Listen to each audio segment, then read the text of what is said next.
బుద్ధి బుర్ర ఉన్నోడు ఎవడైనా ఒకేసారి ప్రపంచంలో ఉన్న పరిశ్రమలను వచ్చి ఇక్కడ పెట్టేయండి, మీరు అందరూ మీ దేశాలను వదిలేయండి అంటే చెప్పుచ్చు కొడతారు. మన దగ్గర ఉన్న కంపెనీలు వెళ్తానంటే ఊరుకుంటాం మనం? అట్లాగే ఖచ్చితంగా దశల వారీగా జరుగుతుంది.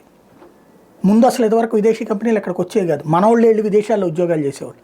ఆ తర్వాత విదేశీ సంస్థలకి మన వాళ్ళు అవుట్ సోర్సింగ్ అంటే కంపెనీ అక్కడ ఉంటుంది, వాళ్ళకి ఇక్కడి నుంచి పనిచేసి పెట్టింది. అదే కదా సాఫ్ట్వేర్ కంపెనీలు. ఇట్లాంటి దశ వచ్చింది.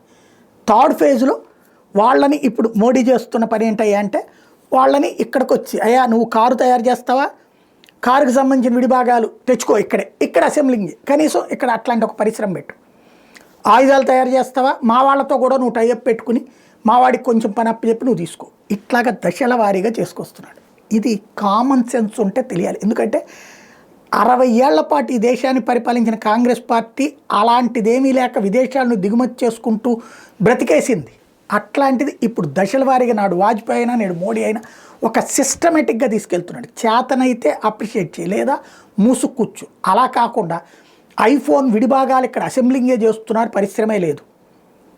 దానికి ఒక భారతీయ జనతా పార్టీ ఎంపీ ఏం సెటైర్ వేశారు డైరెక్ట్గా, అయ్యా ఏవో హ్యూమ్ అనేవాడు బ్రిటిష్ వాడు వచ్చి మీ పార్టీ పెట్టాడు, మీరందరూ అసెంబ్లింగే కదా అందులో అన్నాడు. అంతే కదా, పార్టీ పెట్టింది బ్రిటిష్ వాడు. ఎవరి ప్రయోజనాల కోసం? బ్రిటిష్ వాడి ప్రయోజనాల కోసం. ఎందుకు? భారతీయులని స్వతంత్ర ఉద్యమం నుంచి దారి మళ్లించి ఆలస్యం చేయడానికి. అందుకే కదా 1857లో సిపాయిల తిరుగుబాటు జరిగితే 1885లో ఈ పార్టీ పెట్టింది. ఎందుకని? సిపాయిల తిరుగుబాటు అప్పటి నుంచి ప్రజల విప్లవాలు పెరుగుతున్నాయి కాబట్టి స్వతంత్ర కాంక్షని రగిలించకుండా చల్లార్చడానికి, స్వతంత్ర కాంక్షకి తామే పోరాడుతున్నట్టు ప్రజలకు బిల్డప్ ఇవ్వడానికి పుట్టించింది బ్రిటిష్, పెట్టిందే కాంగ్రెస్ పార్టీ. పెట్టి అది ఏం చేసింది? స్వతంత్రాన్ని దాదాపుగా 70 ఏళ్ళు లేట్ చేసింది. 1885లో పెట్టినటువంటి పార్టీ 1947లో స్వతంత్రం వచ్చేదాకా కాంగ్రెస్ పార్టీ అట్లాగే ఉంది. కాంగ్రెస్ వాడు పదవులు అనుభవిస్తున్నాడు, బ్రిటిష్ వాడు ఇచ్చిన జీతాలు కూడా తీసుకున్నారు.